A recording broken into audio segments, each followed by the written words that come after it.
My name is William Corliss, and this is the Workplace Podcast. Brought to you in association with Yellowwood, providers of executive coaching, corporate training and facilitation, your external learning and development partner. Each week we focus on a different aspect of the workplace. We hear from guest speakers who will be subject matter experts, who I believe are incredibly talented at what they do.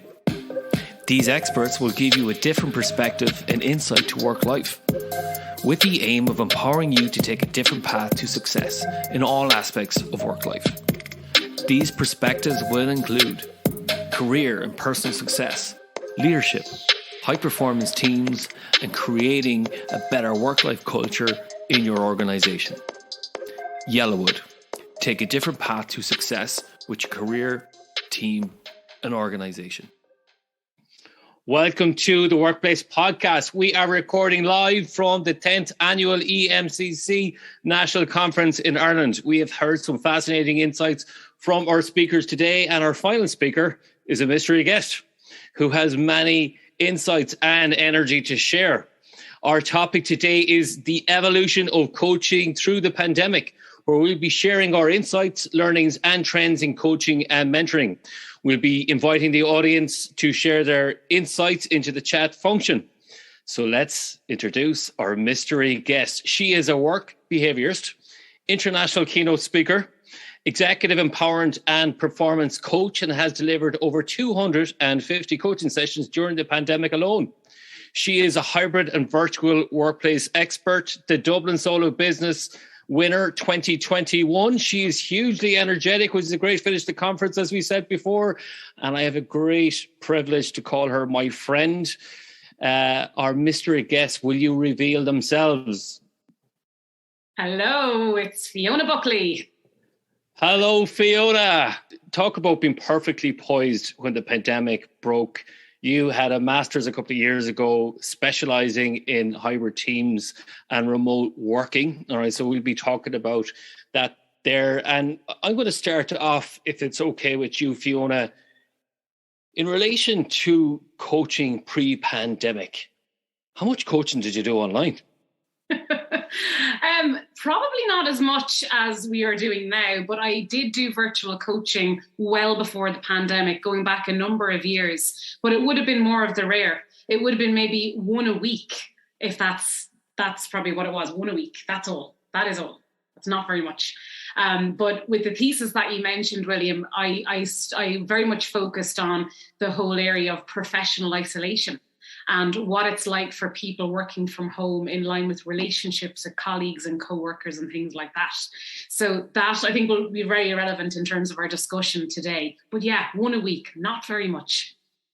I was similar. I'd say it was around 10% of my coaching business, and it was only international clients at that.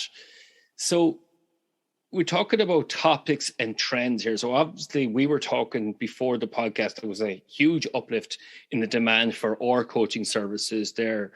So I'm interested to hear from you then, Fiona, is what were the kind of topics and trends that emerging? So you talked about remote isolation. What were the other topics that emerged? Yeah, and I could probably write a book alone, which is probably in me, in relation to the types of issues that came up during the pandemic. Let's just talk about pre-pandemic first for a second, William, because the regular same issues are going to come up regardless of what's going on. Issues at manager, challenging issues at work, all those things. But some of the main things that came up during the pandemic was boundaries. So a lot of things around boundaries, which led to things like resilience, which you've seen today, and burnout and things like that. But boundaries, setting themselves between the work and the home environment. Goals, and obviously as coaches and as mentors, we're always talking about goals. And for a lot of individuals during the lockdown, one of the things that I was saying is what's important is task motivation and goal motivation. So a lot of people were really struggling with, I actually am so overwhelmed with personal and professional stuff. I've lost complete sight of what I should be doing. So a lot of the areas I focused on was kind of drilling it back down to what's your immediate goal? And you'll probably see this yourself, William. A lot of people with long-term goal plans all got completely sidelined. So in January, when people were making their New Year's resolutions, which I don't agree with, by the way, were making all those resolutions, all their plans got completely sucker punched in March 2020. So a lot of people felt derailed, destabilized. Some people thrived. I'm one of them. Okay. Some people really thrived in this environment, but 3/4, say, of the people that I was coaching were really struggling in this space. I think some other things were around sense of purpose, meanings, all those things. A lot of people had so much self-reflection time during the pandemic. They were actually saying to themselves, is this the right job for me? And if you look at some of the big tech companies where some of the coaching I was doing, a lot of their extrinsic motivation had been taken away from them. So think of all the nice online, chefs and things and activities that were around the office. All of a sudden, all of those extrinsic things were removed and you're back at home on your own, just in your own head every day. So our head either kind of helped or hindered us, I think, during this particular time. So a lot of those kind of things were the areas where I really kind of had to really dig in deep with people. I'm going to ask you a little bit more for our listeners here. You talk about task motivation and goal motivation. Now, we've had Brian Tracy, the expert on goal setting, on earlier on.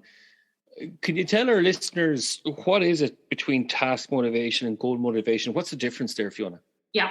And where I'm coming from with this, William, is more about validation as well. So a lot of people at the end of their workday, when they're working during the pandemic, found it very hard to self-validate themselves because the days were just melting into each other and they wanted to differentiate those. So they felt when they closed their lap down at the end of the day, what did I achieve today, both personally and professionally?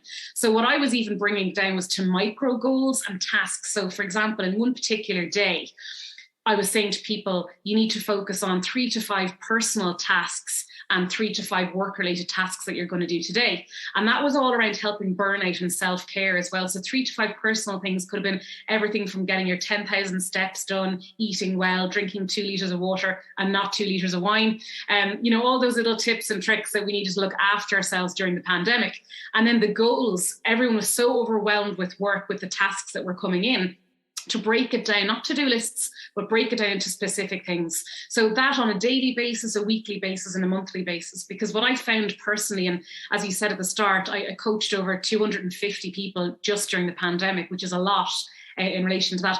A lot of them really struggled with being in the now and being present and just trying to see what's in front of them. So in a lot of cases, I had to bring people back just to be present and focus on tomorrow, focus on next week in terms of that control in relation to that. So we were lucky to drink those 2 litres of wine between us, I think, in some of our Zoom parties there. But we might talk about that later on. And you were talking about that sense of purpose and that reflective time of what the pandemic brings. And it brought me back to a memory of where you hear about research that often comes out after Christmas, that Christmas Day is the biggest day for when people are looking at recruiting websites to change jobs. And we're in that reflective space there. And the pandemic then was just one hugely intense reflective piece. People reflecting on their relationship with work, with their partners, with their career. And these, I suppose, wake-up calls were happening, as Caroline Hughes was talking about. She had her lucky stroke today. So with that in mind, then, I know you're going to be talking about on today's show. Congratulations on that on Monday. So we'll see you live on TV. What are the things then that we need to start thinking about from the hybrid world then? What are the challenges that people are facing? Yeah, and I'm already starting to coach a lot around people looking at the hybrid model and what that's going to mean. And from what I've seen a lot in this space at the moment, there's a lot of anxiety happening with people around this hybrid model. I'm working with about 30 organizations at the moment with helping them with hybrid working in terms of consulting and training, and obviously the spin-off for coaching with that. So there's a lot of anxiety because we have a long time to consider it. If you look back to the pandemic when it happened in March 2020, we had no time to plan. Everybody was just, you're back at home now, off you go. And there was no planning and no foresight into it. Now we've got a lot of time to start thinking about how it's going to impact us. So one of the first things we need to look at is minimizing that anxiety. And most of the organizations I'm working with are all been very good about it. They're not forcing you have to come to work on certain days. They're kind of getting into it slowly. And a lot of people for the rest of the year are being very organic about going back. January, from what I see, is the big kind of milestone where people are going to put a more formal hybrid process in place for people. So I think what we need to do from kind of a mentoring or a coaching perspective is make sure the person is really taking that personal responsibility for themselves and saying, okay, here's what I need to do to set myself up for success, both personally and professionally in this type of environment. And, you know, from a productivity and performance and well-being and motivation perspective, that's what we really need to look at. So I'm asking a lot of people, if you're going to go back and do a hybrid, which I'm a big fan of, by the way, because we need that connection with people. If you're going to go back and do that hybrid model, what does success look like to you? Okay, and bring that right back to the individual to drive that in terms of what does it look like for them, because that's what lots of companies seem to be doing out there. So I think that's the question I would ask quite a lot for individuals out there at the moment. And a lot of them go, I don't know. So we have to dig that little bit deeper to help them know what they want out of the situation. So at the end of the day, like professional isolation, because I studied it as well, it came very much into coaching during the pandemic. Lack of connection, lack of visibility, people feeling their networks have completely collapsed. All those things are there. So it's quite an exciting time now, I think, with things opening up again and being able to meet that person for a coffee that you might not have seen in 2 years. So I'm trying to bring a lot of energy into those sessions to kind of say, let's really look at that positive side of things. What are you going to do in that positive way to look at the positive stuff? Because unfortunately, as we all know, we're sometimes kind of predisposed to think more negative or constructively. And I'm really trying to bring that positivity back for individuals as well. I'm curious then, and I'm sure our listeners are curious, are you coaching individuals or are you coaching managers to help individuals back into the workplace, or is it a bit of both? It's a bit of both, but most of my coaching is through corporate. So it could be part of a leadership program and you could have your 15 leaders as part of that. But also there could be individuals in the company as well that are being sent on coaching. I always don't like that term. You need a coach, and that always brings the kind of heckles up with some people. But for some, it's individuals. And in fairness, I've had to refer them back to an EAP or counselling in many, many cases during the pandemic because they were struggling with a lot of personal things. As we well know, there's that fine line that can happen between coaching and counselling and all those things. So I did a lot of referring back and contracting out of those kind of situations because it just didn't fit with coaching. In terms of the coaching fit, I was reflecting back on some of my experiences, and we talked about, you know, Kathy Casey was talking about sometimes conflicts in teams and leadership and the challenges that emerge. With that in mind, then I was thinking about one client that I had, and they were talking about where they had junior staff that were not confident in, you know, handing in their work. They were working remotely, wasn't sure were they engaged or motivated, wasn't sure quite how to get the work done to be productive. Trying to manage the balance then of, you know, taking it easy then, but also getting the work done. And because he's shielding the team, then he's getting in trouble with his own peers to go, where's our work? Why isn't it being done? Have you come across situations like that or advice? You know, I'm sure you have. Every day, William.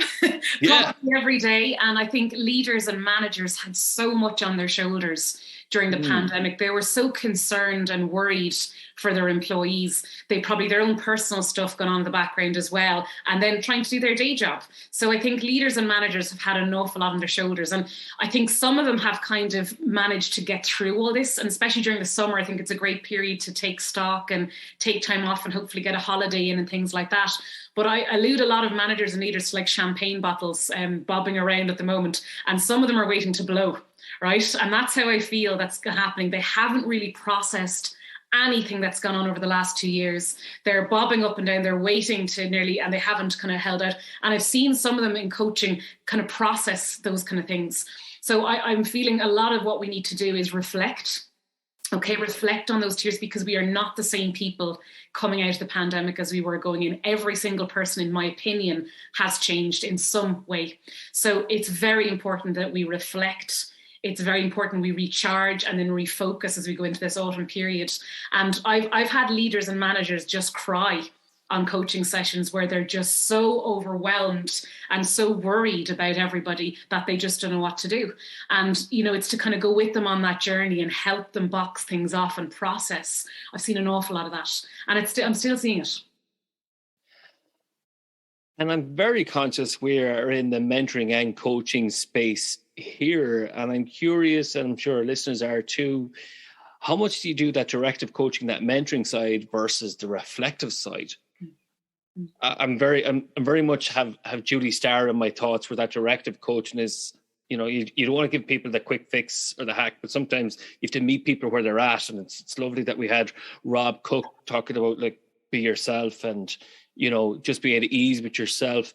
And moving on then into that, what's your experience then in that with that in mind, that directive versus reflective Absolutely, piece? really good question, William, because I've found my kind of coaching style has evolved a bit during the pandemic, and I've had to dip into more of a blended approach with some mentoring and coaching, with, of course, their permission and letting them know what I'm doing. Because in some cases, they've been blatantly saying, I am stuck here. And leaders who are very time poor have said, I need a bit of direction here as well. So I think I've had to jump in a little bit of that, always with their permission, just to get the best result out of that coaching session for them. So I think it depends on the clients, of course, it depends on the coach, how comfortable we are doing that. But I think for me personally, I've had to adopt a little bit more of that directive style and blend that mentoring in.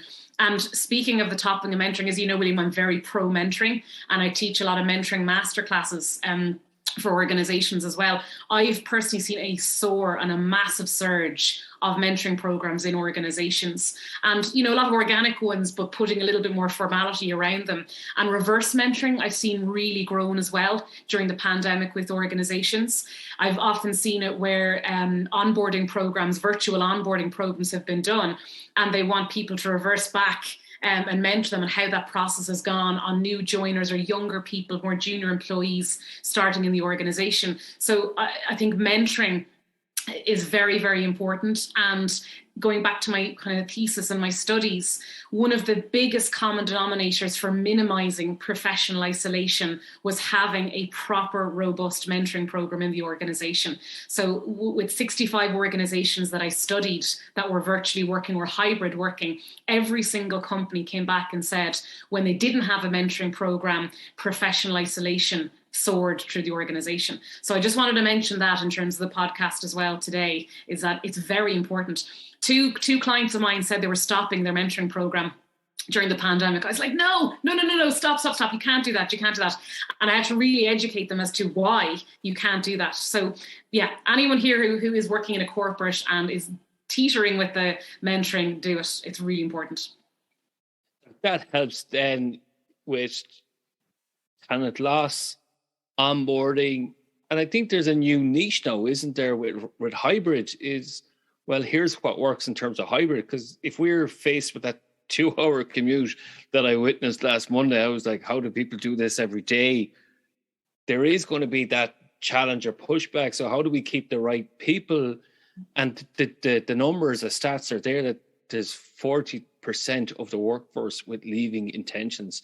So that talent flight will have huge negative and corrosive impacts there, because the people who remain then will become bottlenecks for whoever come in. Is we don't know how to get things done around here. Yeah, and I think what's happening there is there's a lot of kind of buddy systems, planned buddy peer systems for people who are going to be in the office versus people who stay at home, just so they have that connection and link back in, can hear the office gossip, can link back into kind of camaraderie. But what's worrying is the whole diversity kind of thing as well, William, is that from studies I've seen and from people I've been talking to myself, there's more women that are now saying, I want to stay working remotely.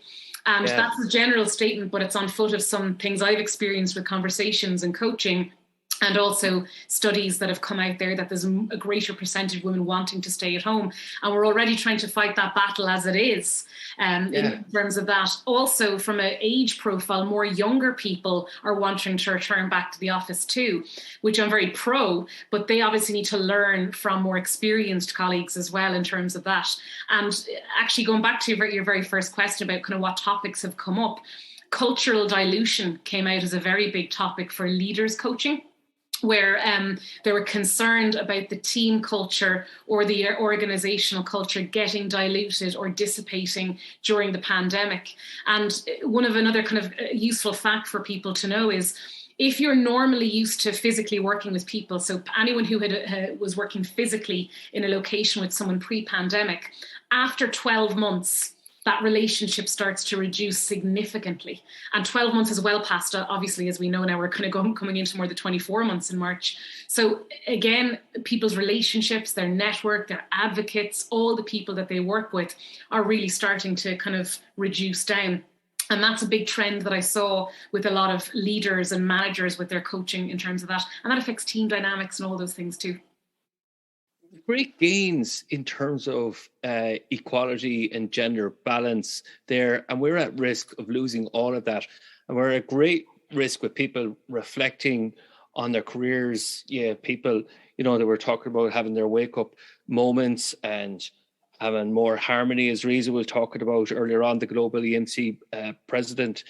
And I'm really concerned about that, is that we'll have a whole layer of senior female leaders just not progress and maybe step back to do more caring duties, or, and we're in a sandwich generation now where we're caring for children and elderly parents. So there's many challenges that are going on there, and that's a real concern. Apart from mentoring, then, what else can we do to stem that and to encourage, I suppose, people not to take those actions? I think what's a really important thing is to encourage that visibility stuff as well.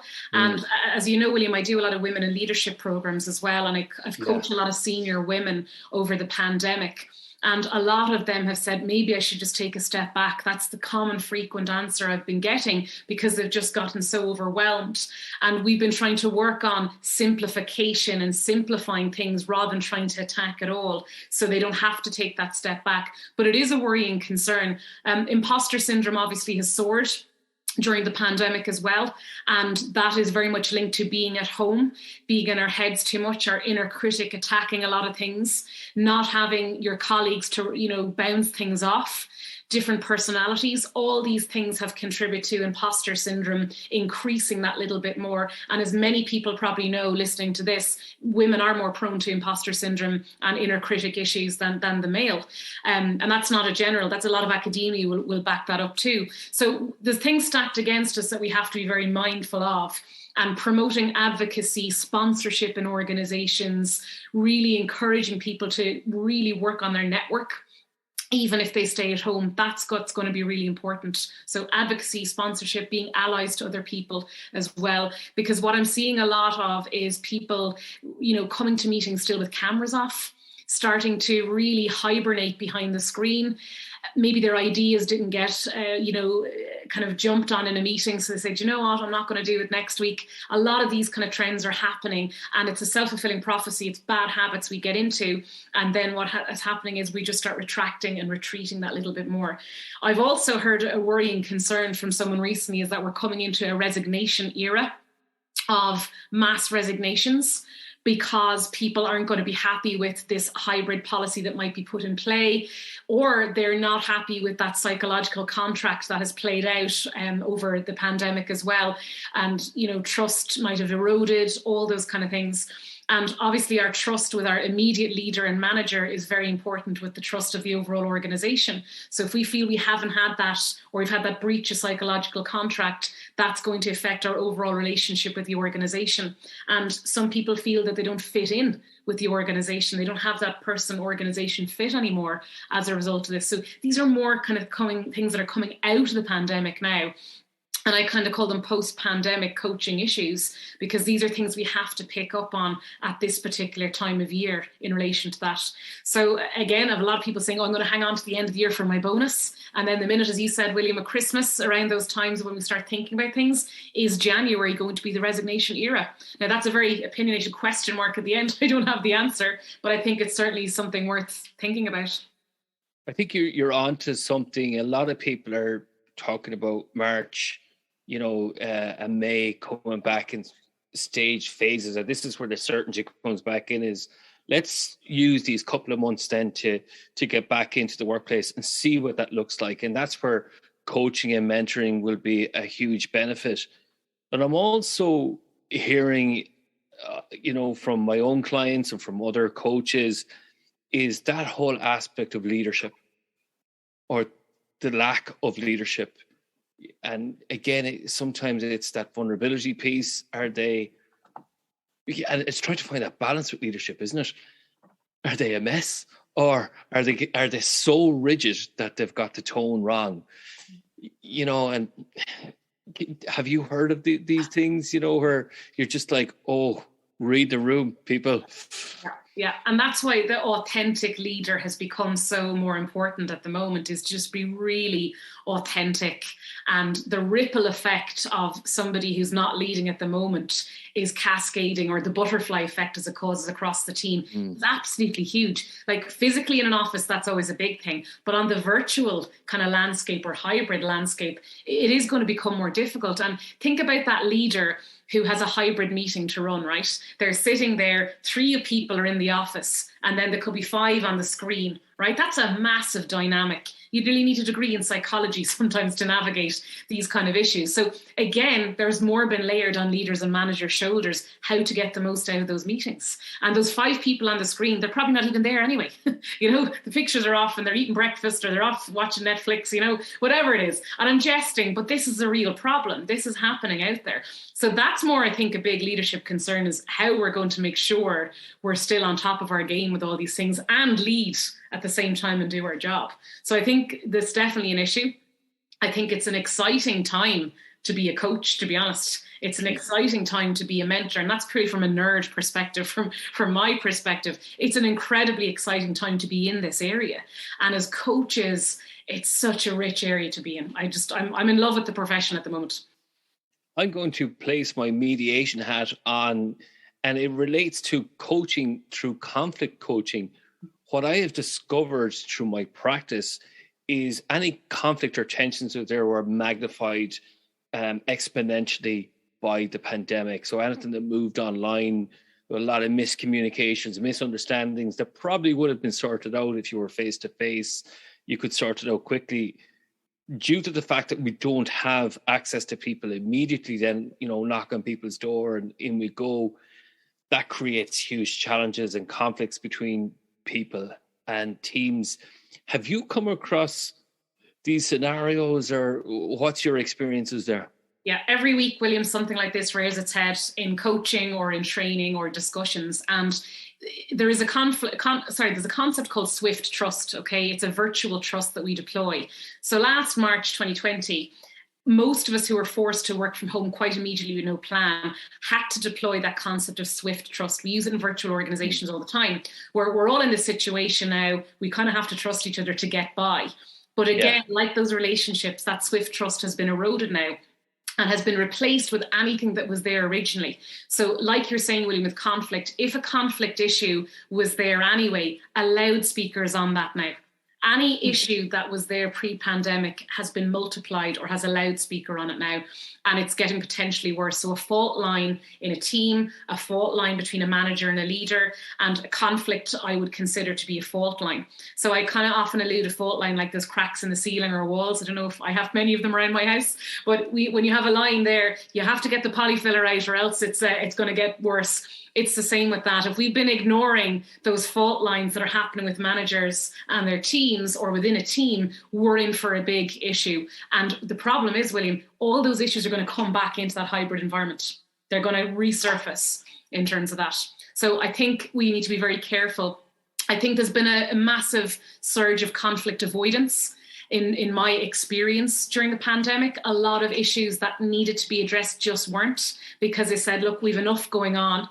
And none of us expected this to go on so long. They were all brushed under the carpet. But as you well know, in your conflict experience, William, they'll all come out at some point. So I think that's a concern that's potentially waiting for conflict that is dormant and it's there and waiting to come out. I'm going to segue here using Billy Byrne. He was talking about ethical behaviors there. And it's really about behaviors in teams, isn't it? What's driving people's behaviors? And I was listening to Billy, then I came up with this this aspect is you are the savior of your own behavior, which I might coin that. So it's recorded now here anyways, just in case somebody wants to steal that. Tough. So with that in mind, do team coaching then is another aspect that we need to focus on. What are the behaviors in the team? What works best? Are you doing any work around that at the moment? I know I am. I'm just curious about you. Yeah, that's probably one of the biggest thing I'm booked up with in the autumn is team coaching and team dynamic sessions.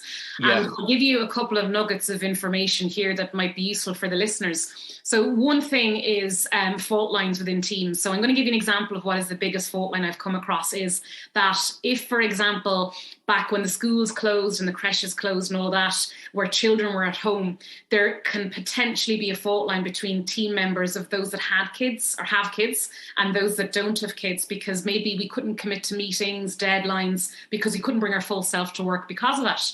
And that created a fault line where people who maybe didn't have kids picked up the slack. And of course, it was understandable, right? We get that, but they've held on to it. And what they've seen is an imbalance not redressed within the team or no recognition given to that. Now, I've come across that 5 times in 2 weeks. Another fault line with teams that I've seen recently is that, the concept social loafing. For those that don't know what it is, if anyone remembers college assignments where they were in groups and someone took the foot off the gas because someone else was really good at something, that's what we call social loafing. You kind of take your foot off the gas. We've seen quite a bit of that in some teams during the pandemic. For whatever reason, some people could have been burnt out. Some might have had a bereavement. Some had COVID, whatever the issue. That, again, teams have held on to it. So they're examples of 2 fault lines that I've seen quite a bit of. And what's very kind of hot at the moment is team dynamic sessions, team brand sessions. So reinventing and reinvigorating your team brand, because that really comes into visibility and being visible, what you want to be known for in the organization. Team charters, so reconnecting. And a lot of the kind of team sessions I'm seeing are called reconnection or team dynamics. And again, reconnecting with each other. What do we want to stop, start and continue as we come back into that hybrid model? Or what is our charter? So things like on team charters that I'm seeing are trust, honesty, respect. What are we contracting to do again as a team? And do we need to talk about anything that's actually happened over the last 2 years? Because we have changed. And in some cases, our value systems have changed in relation to that. So again, very exciting time to be running team stuff and being involved in teams, because I think it's a massive thing to do. And leaders really have to take this on, because if they don't, as I always say, if you don't look after your team brand, someone else will brand you. And you don't want to become that team who does nothing in the organization. So I think it's a very interesting time for teams. Speaking of teams, there was a theme today in terms of resilience and connecting with self. And, it's good to talk to yourself. And we had Lindsay Nicholson talking about her life-changing moment earlier on about that car crash and that addictive to business, where people started to really reflect on the strain on personal and work relationships. Also, we talked about Caroline, as I said before, Caroline Hughes talking about, those micro habits and that techno stress. And she talked about her lucky stroke. And, we Joe Bailey talking about, the principles of resilience. What I found really interesting as well today in terms of that theme of resilience was Rob Cook started to talk about life transitions are really hard. We went through a life transition and he said that his identity crashed. It was easier, he said, to be shot at. And this brings me to the whole notion then of self-care. For coaches then, what is that we need to look out for? We had those conversations where people were talking today is that we have to start doing the work ourselves. Yeah. So, we've mentoring, we've coaching, coach supervision is a really important part to self-care, isn't it? Absolutely. And more so in the pandemic, I think, because again, our coaching clients have gone through so much. We have to be very, very, very careful from a self-care perspective. And I'm fortunate I have a very good supervisor who has really helped me during the pandemic just to realign thoughts on certain things. And, one of the things that they came up with all about that recontracting piece is very important in the coachee relationship, that because we could end up straying off issues very quickly. And that's, I think, what has happened in the pandemic is there's so much going on with our coaching clients it's very important that we have to recontract quite regularly with them. So, that there's not as much going on. But also, I have been genuinely worried coming out of coaching conversations where people have been very upset. I'll give you one particular story of an anonymous person. What happened is there was a lady came on for coaching, and she had 5 kids in the background. Now, they were in different rooms with the coaching conversation, but her husband came in halfway during the coaching session, obviously online. And he said to me, he came up to the camera screen and said, "Oh, it's you again." He said to me, right? He said, you're my wife's coach. And I said, "Yes, I am." And I was just about to kind of say, "Okay, go away," in a nice way. And he said, "I don't think we need any more coaching. She's too busy." And he disconnected her Zoom call. Right? Now, that was a real whoa moment where, what do I do? That's never happened to me before. So I had that real, what do I do now as a coach? So I obviously emailed her and I texted her to say, "Do you want to continue with the session, or maybe it's best we reconvene for another time?" But that really played in my mind last night, because we wouldn't obviously have that in a physical situation. I hope not. But that was a real, wow, that's never happened to me before. So I've had a couple of, wow, that's never happened to me before coach moments during the pandemic, where I'm like, I'm scratching my brain going, how do I deal with this? And a lot more emotion. And I would have thought in a virtual context, maybe people wouldn't be as forthcoming with emotions because we're online. And that was one trend that I saw, that people are still very free with giving emotions on that. And I've had people come on, and we've 27 emotions we can often experience in a work environment, and they just brought themselves to coaching. So I think the commitment level has been still very high and very strong with people. We're so used to working virtually anyway. It's the platform now, I feel, is irrelevant. I don't know if you've seen that yourself. I've witnessed that. My take on it is that because you're at home, you're psychologically safe or physically safe most of the time, apart from that, I suppose, issue that you talked about there, which is hugely concerning when you see that. So, and that's scary for you. Never mind the poor lady that was there. I've had the exact same experience where, because people are in their own homes, they're comfortable, the guard is down, and they will express a lot more than they normally would. I'm finding my coaching sections are a lot more effective because we build that swift trust, as you're talking about, that rapid rapport quite quickly, and the contracting then at the start really helps for that. I'm going to invite our audience here to some questions shortly. Before we do so, I would like to hear from you, Fiona. What are the kind of little mishaps and anecdotes there? People turning up late, dogs jumping on the screen. What were the kind of interesting ones? Not naming people, obviously. Of course. Well, apart from husbands disconnecting coaching sessions, which was kind of my big one that I saw. For me, a lot of it has just been, as you say, dogs and animals and kids, and not that they're the same thing, all those kind of things happening in the background. And really getting people to focus on that session, turning their emails off. The amount of people that were doing coaching and they were still sidetracked on phones beeping and things like that. You'd obviously see that when you're in person. All that stuff would be away. So really encouraging them, maybe doing some breath work at the start of the session to allow that focus time. Another thing that was very difficult for people was they were sandwiching the coaching in between 2 big meetings in work. And that's the thing that I found a real topical thing, because if you were doing a physical coaching session, you would often be on site in their place, or they might be on site with you. They've had that time to download whatever has gone on in advance. But that's what I found was a big one, is that they were sandwiching the coaching between 2 big kind of work-related meetings, and they weren't allowing themselves to get into that zone in terms of that.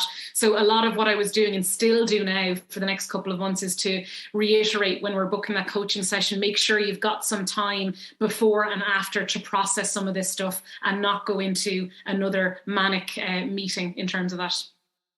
I had the exact same experiences. There were people there, and you nearly wasted 15, 20 minutes in the conversation for them to actually land into the conversation.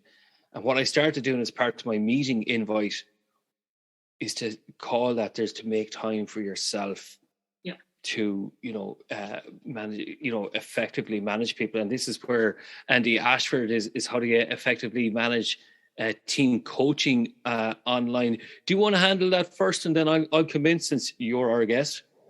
Sure. And the team coaching online, again, I think a lot of it starts before the coaching session, during the coaching session, after the coaching session. And it's the same for training initiatives as well. It's not just about the session. So the prep work and the landing themselves in that meeting are incredibly important. Maybe setting that charter up in advance of the team coaching session as well. So that's what I would strongly encourage, is the before, during and after. Also, the pacing is incredibly important in these sessions, and that's physically or virtually. We obviously have to be very tuned into the personality of the group that we're looking at the team coaching. One of the biggest issues I've come across in team coaching and indeed individual coaching has been the more introverted personality saying that we're not getting enough airspace virtually, that the airspace has been sucked out by some of more extroverted colleagues. Now that battle, as we well know, William, is always going to be in the classroom, or it's going to be in physical or in virtual, but it's more difficult virtual because then people just start to cash out. Actually, introverts feel more uncomfortable interrupting on a virtual meeting than they do in a physical meeting, which is interesting. So we have to be very mindful of the space, the airspace in team coaching virtually. So William, maybe you want to come in on some of this. I agree with a lot of the points that you've made there. It is about priming people in terms of what to expect. They're not hitting the session cold. What I found worked is you work in 4 to 5 minute bursts. You take plenty of breaks, so 15, 20 minute breaks. Also, what I found helpful was I use a digital whiteboard. So I mimic and take notes there. So it's a bit like we're in I suppose, the real world. What do you call it? Face to face, is it? Real world. Again, what I've noticed that's really helpful is plenty of breakouts rooms. And exactly what you would do in normal face to face work. We have another question coming in from Neve Twyford here. You mentioned doing in-person potentially in the client's place of work. How have you found that in terms of richness of the session? If emotions come up, there's a risk of them being suppressed as the client has to face their colleagues straight after. I've had this, Fiona, I'm sure you had as well. Yeah, this is really interesting. And like what you said, William, I think the richness of the sessions, because people feel psychologically safe at home, hasn't even increased the richness of that coaching session. I still remember coaching sessions physically where they're worried they're going to be overheard, or they're worried there's a recording device in the center of the office, hearing them in terms of that. And I do, or going out the door and there's a tissue shoveled up their sleeve and they're kind of sniffing coming out of a session. So definitely I think the richness online, which we might have thought before that, has been absolutely amazing. People have really opened up. Partly it's because I think coaching has never been more important than it is now, because we've had so much on our plates as well. They're delighted to have that independent person to talk with, to try and box some things off. But to answer that question, I think the richness has even gotten better. What do you think, William? Do you agree? I do agree, and it is about that place of work. I often prefer people to come to my own office, as you can see in my background here. And the reason is it creates that space for people to reflect beforehand, process afterwards. And again, if the tears do appear, then that they come up, and that's healthy to express those emotions. So for me, I'm a big fan of either online, where it's completely that psychological safety is there, or in your own workspace or whatever. The client space, I push back a little bit about that. And again, it's a bit like what people say, you do what's comfortable, you're comfortable with. Neil Gabby has a question here. Fiona, if it's appropriate to share, what were the specific signs you saw that indicated you should refer so many coaches back to EAP or counseling? I've had this as well. I can answer this as well, Fiona. Yeah, for this, when someone gets upset, that's never an issue for them to refer back, because that's just an emotion that they're dealing with. But if they're bringing a lot of past historical or personal things in, for me, I don't focus on that type of coaching at all. I'm very much executive empowerment and performance coaching. So if I find a lot of past stuff, or things that they haven't dealt with that are coming way outside of the workplace, or things that are potentially things like burnout, which is a medical condition at the end of the day. Those are the kind of things that I would have referred back in, because they're going outside of the realm or the contracting or the boundaries of coaching. And William, if you want to tag on to that, feel free.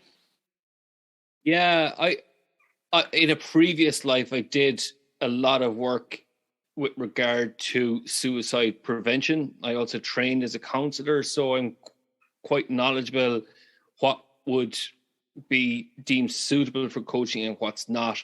So if there's certain issues that are coming up, I'm kind of going, okay, this is not my area of expertise. If there's other trauma that I'm hearing coming up, or some form of, say, you're talking about, that lady there, domestic violence, different things like that, this is like a red flag to say, okay, am I the best person equipped to do this? Again, the other thing is, do I have the emotional strength to do this? I think that's something we need to call ourselves on as well. So if you're going too much into a space where you're not the right person to help this person move on, I think that's, for me, is the way to refer people back to EAP. And I would call that out at the very start of my contracting piece anyways, Neil.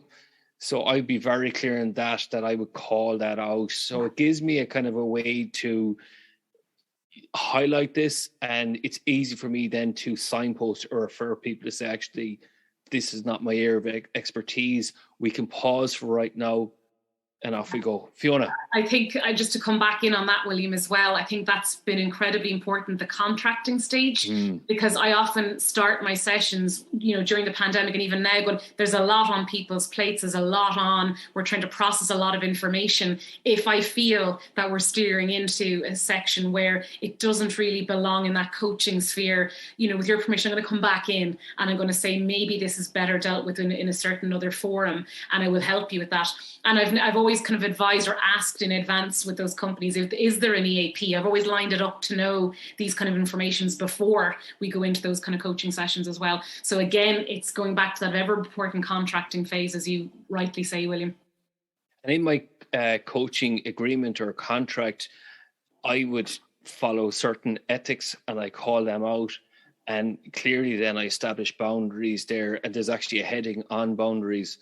So everybody is clear what we're entering into, and when we need to pause and when we need to continue. Orla Sherlock has quoted Nancy Klein, which I'm a fan of. Fiona, thanks for such... You can take that one then if you love it. Fiona, thanks for such an interesting insight into your experiences in coaching. In terms of team coaching and ensuring people's voices are heard, especially with introverts, have you any thoughts on using Nancy Klein's time to think method of facilitating sessions? Yeah, if you want to start with that, William. Yeah, you start with that one, I can jump in. I think that the Nancy Klein method, even though I haven't used it for quite a while, I think it is very effective. I think any approach order that you take has to be context specific. Is it the right approach for the right team at the right time? I would always change my approach depending on the needs of the person in front of me, whether it's a team, whether it's an individual. So that's my take on it, that I wouldn't obviously use it all the time. And I don't use anything, like you'll see behind me here, of a Lego head. So I practice serious Lego play, which I know Ev is interested in. She's going to write something up on that in terms of her coaching experience. We'll get her to talk about that later on. So they're my thoughts on that, is use what's the right tool at the right time. So thanks for that, Orla. Would you like to comment on that, Fiona? No, I'd agree with yourself, William. There's so many tools that we can use in both individual coaching and frameworks and models. It's about knowing what they are, the pros and cons, and seeing does it fit the actual group and the team dynamic. So I'm familiar with it, I'm a fan of it, but it's all about the group. So for example, Fabio uses Mural, which is a wonderful way to get introverts and who have that preference then to engage in team activities, get their points across. And especially younger people who are more introversion in nature, typing through text, they're still communicating, still getting their thoughts across. And this is where what we're doing right now is using the chat function. So there's many ways to facilitate that. So I'd say I suppose there's many tools and applications open to yourselves. You can do that. Let me see, Brona. Grogan has, "Hi Fiona, great session. Thanks to you and William. Can you provide any insights on how to address passive resistors within teams from a leadership perspective?" And we're always going to have a portion of people that may be resistors in terms of this. And I think the pandemic has brought those kind of people out. When we are resistors, it's so much easier to not to hide behind the screen, isn't it? It's so much easier. When you're physically there, it's harder. So for passive resistors, I always try and get under the skin a bit of what's the real trigger point or nature of their resistance. And that is the key thing, one-on-one, before any of the kind of team sessions as well. And often what I ask a resistor or someone who's very passive is, can I ask you, what was the best part of your week and why this week? And it's a very pointed question. And I also ask them, what was the most challenging or worst part of your technique and why? And it's called the best and worst. And it's a great kind of thing to use with resistors, because what you get back is the top and tail of what's really going on with them. If you just ask them how things are, they're going to give you the usual Irish response, "I'm grand," or "I'm fine, I'm just getting on with it."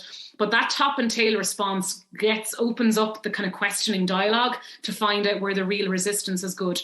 And remember, the last thing I'll say is resistance isn't always bad. Resistance means something is happening, but resistance can be overt or covert, which means it can be overt and obvious where they're talking about it, or covert resistance is passive resistance where they're not telling you what's going on. It's going to come out in some shape or form. So we have to really dig a bit deeper through good questioning one-on-one to find out what's that real covert resistance. What great insights there from the very talented and knowledgeable Fiona Buckley. To find out more about Fiona, check out fionabuckley.com. Well, that's all we have time for today. My thanks to Fabio Grassi and all the team at EMCC Ireland for inviting me to record a live episode of the Workplace Podcast at this year's 10th annual conference. Thank you to my audience for listening and all your wonderful questions through the chat function. That's it for this episode of the Workplace Podcast. My special thanks to this week's guest for a wonderful discussion. If you want to get in contact with the podcast about a workplace topic or a particular challenge that you're facing, contact me via Twitter at different paths. You can also connect with me on LinkedIn, William Corliss, Corless, or go to my website, www.yellowwood.ie. Yellowwood, your external learning and development partner, provider executive coaching, facilitation and training. Take a different path to success with your career, leadership, team and organisation.